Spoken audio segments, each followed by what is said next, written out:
From the flavors of the street, we now turn to the sounds that carry Vietnam's soul. Join us today on the Mic is Lê Thu Huong, the first Vietnamese artist to earn a doctorate in flute performance. Beyond her impressive achievements at home and abroad, her story is one of incredible dedication. It's a journey that isn't just about mastering an instrument, but about bringing the beauty of Vietnamese music to the world stage. For classical music lovers, the flute, or sao tay in Vietnamese, is always linked to those delicate, soul-stirring melodies. And here in Vietnam, one artist who has truly helped define that sound is flutist Lê Thu Huong.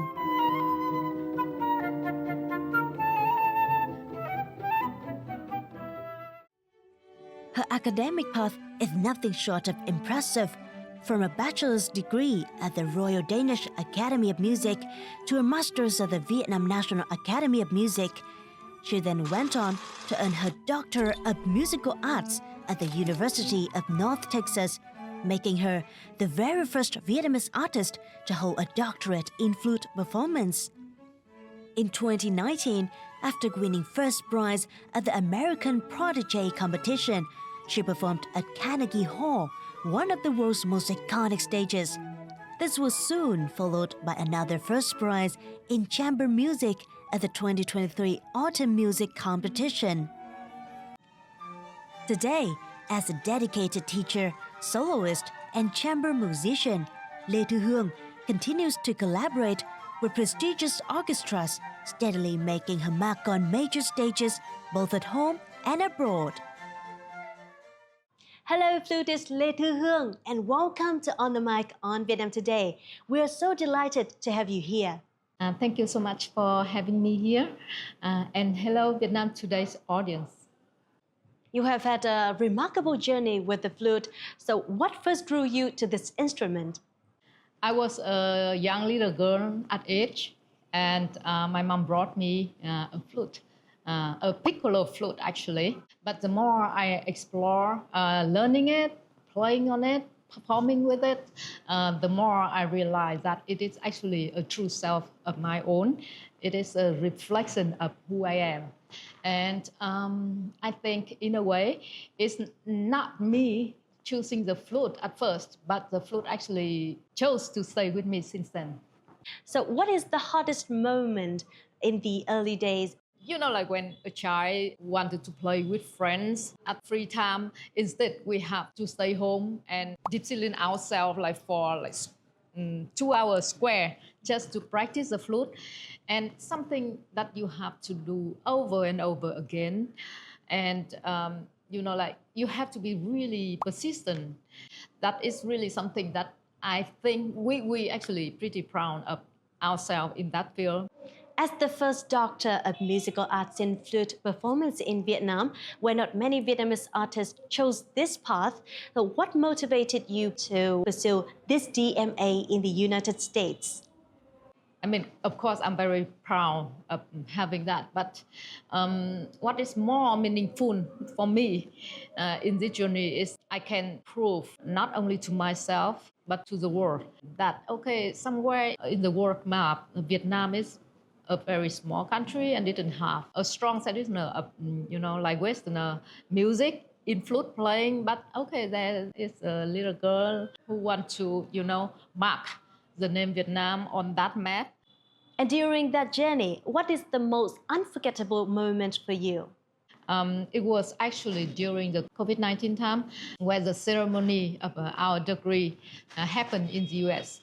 There were about 100 people who earned the degree. By that time, I was the only Vietnamese student who was there on that day.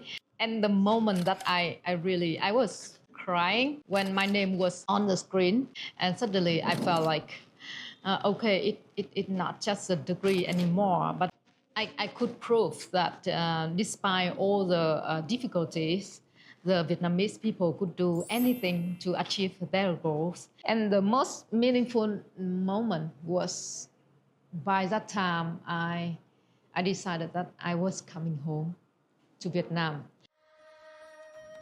After years of studying and making a name for herself on international stages, Lê Thu Huong has continued to expand her artistic path. In 2021, she released her album Le Paris Fantasies, the very first classical flute album by a Vietnamese artist to be professionally produced and distributed in the US. From classical masterpieces to contemporary works, Lê Thu Huong continues to explore new ways to express her art. She also infuses her music with Vietnamese cultural elements, taking part in numerous cultural exchange projects between Vietnam and other countries.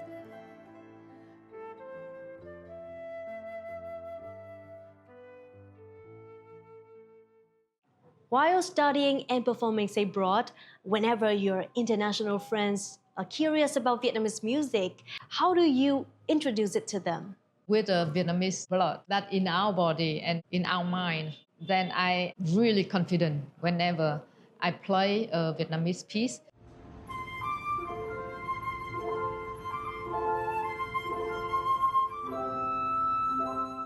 I feel all the time that the audience, they are touched by the melodies I play. Then I think that's the successful story being told. After returning to Vietnam and continuing your artistic journey in here, what is the particular performance that stands out to you? Most popular Vietnamese work I am lucky enough to have many chances to play is the work Ocean's Love by composer Huong, a very, very famous piece in the 80s.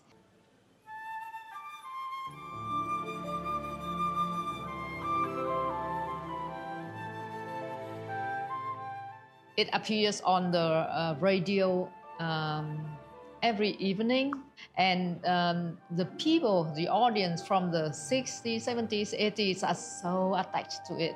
And once when the melody goes on, they all know it. And it brings them actually a lot of emotion from the difficult time of Vietnam, of the people who live in that time. It has really deep impact, not only to me, but to the people.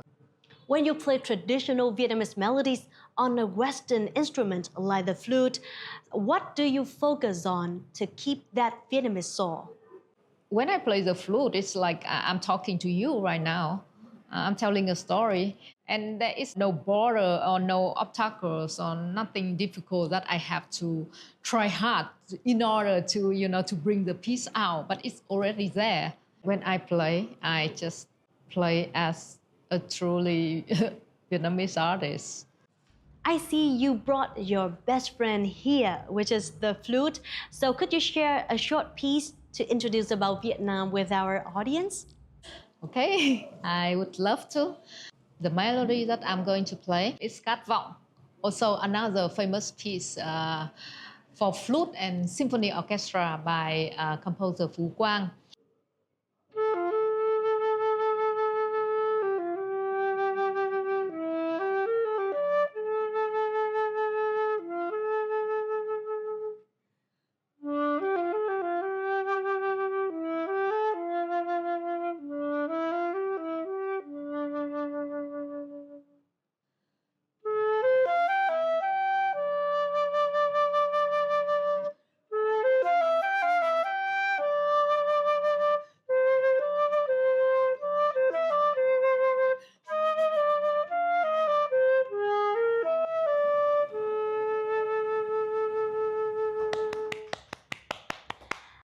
That was really beautiful and touching.